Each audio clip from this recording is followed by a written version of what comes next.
What's going on, everybody? Welcome to the channel. I got a chance to check out Minions and Monsters, and this is a movie that I have been somewhat looking forward to because when it comes down to the Despicable Me franchise, it's a bit of a roller coaster for me. I enjoy the first two Despicable Me movies. The first two Minion movies are fun for what they are. They're not really high art, but I really enjoy seeing these yellow creatures just on screen, just doing a lot of shenanigans. The last two Despicable Me movies haven't really been all that great. There's a bit of a charm when it comes down to the Despicable Me franchise. And going into this movie, I was excited, but at the same time, I was really skeptical because I wasn't sure if you were able to do a Minions movie without Gru. We saw the first Minions movies without Gru, and that was a okay movie at best. It wasn't great or anything like that, and certainly not all that memorable, but when you had Minions, the rise of Gru, and you had the Minions with young Gru and seeing their chemistry, I thought the only way you were able to move forward with Minion movies is if you had Gru as a supporting character to the Minions.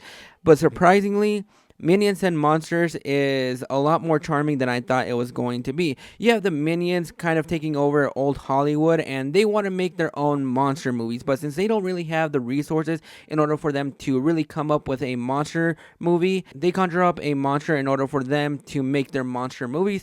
And I really like what they did with this movie for the first half of this film. The first half of this film is you have the Minions going on an adventure trying to find the most evilest person they can find in order for them to serve that master, but as expected and as you've seen in the trailer, it doesn't really go well. So they keep bouncing from one person to another, and I could watch that whole segment for 90 minutes. That whole segment itself could have been a fun little movie. I enjoyed everything that was going on, the catastrophe that was going on, the chemistry between all these different minions, and this time we're not following the OG minions. We're following a new tribe of minions, and I think that's going to put off a lot of people, but for me, it really didn't. As soon as the movie begins, you're charmed by these new set of minions. Then after all that catastrophe happens and we move past the first 10 to 15 minutes of this movie, we go into La La Land, where you have the minions kind of ruining a movie set, and everybody's just in love with them. They fall in love with the minions, and so that is kind of what gives them the inspiration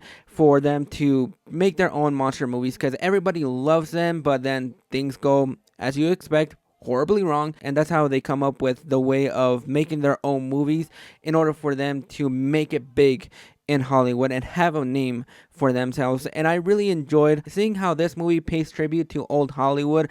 I really enjoyed for a majority of this movie, since we are following the minions and we're hearing them speak in their own language.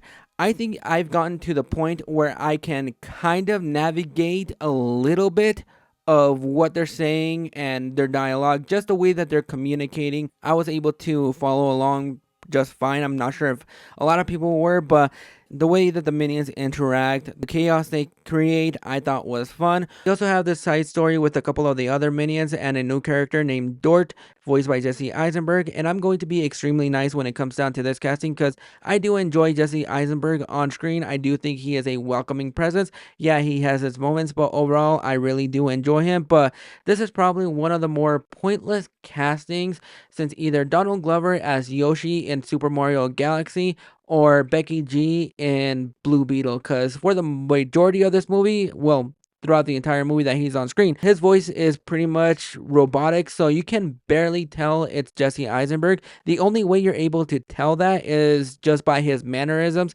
that's definitely Jesse Eisenberg, even if you didn't know he was being voiced by Jesse Eisenberg. But that little side story I really enjoyed because there was a lot of more comedic effect. You also have this character played by Zoe Deutsch named Debbie, who has a bit of a love encounter with Dort that I thought was funny and charming, but at the same time, don't know why you got Jesse Eisenberg to voice this character if you're just going to really just modulate his voice, but I digress. Don't go into this movie expecting a majority of this film to be the minions and monsters. The monster aspect comes in the last like 30 to 40 minutes, kind of in the way that Ghostbusters Frozen Empire, the Frozen part came in the last half of the film.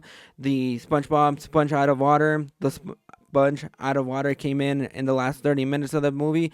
But when the monsters are introduced, they are a lot of fun to see on screen, and I was really charmed by every single one of them. There are a lot of funny bits in this movie, some great adult humor that I really enjoyed and was really unexpected, but you do kind of expect it out of a Minions movies because I feel like that is how a lot of the Minions movies are. But overall, I just came out really charmed by this movie. It's funny, it's clever, it does some really good things.